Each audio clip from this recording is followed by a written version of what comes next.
8 तारीख को यानी चुनाव से, मतदान से एक दिन पहले एक डिनर डिप्लोमेसी रखी गई है, डिनर पार्टी रखी गई है, जिसमें सभी सांसदों को, एनडीए के सांसदों को बुलाया गया है। पहली जो महत्वपूर्ण बात यह है कि जो बी सुदर्शन रेड्डी का तेलंगाना से होना, आंध्र प्रदेश और तेलंगाना एक तरह से क्षेत्रीयता भी काफ़ी महत्वपूर्ण है। दूसरी बात यह है कि बी सुदर्शन रेड्डी जिस तरह से गैर राजनीतिक व्यक्ति हैं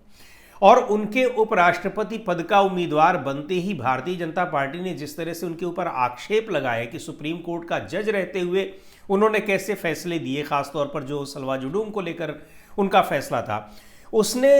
आंध्र प्रदेश और तेलंगाना की पार्टियों को बुरी तरीके से नाराज कर दिया है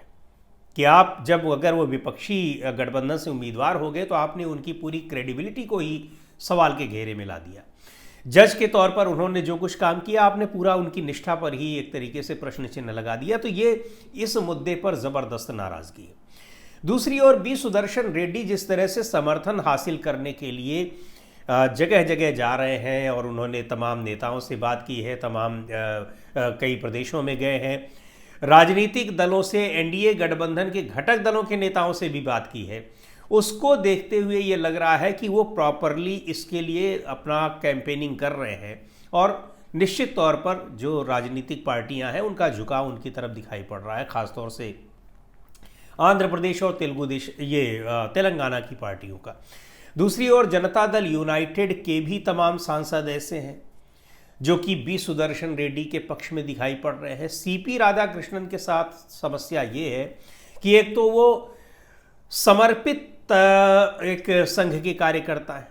दूसरे उनको पूरा भरोसा है कि भारतीय जनता पार्टी उनको चुनाव जितवा देगी, वो कहीं किसी से मिलने जुलने नहीं जा रहे हैं।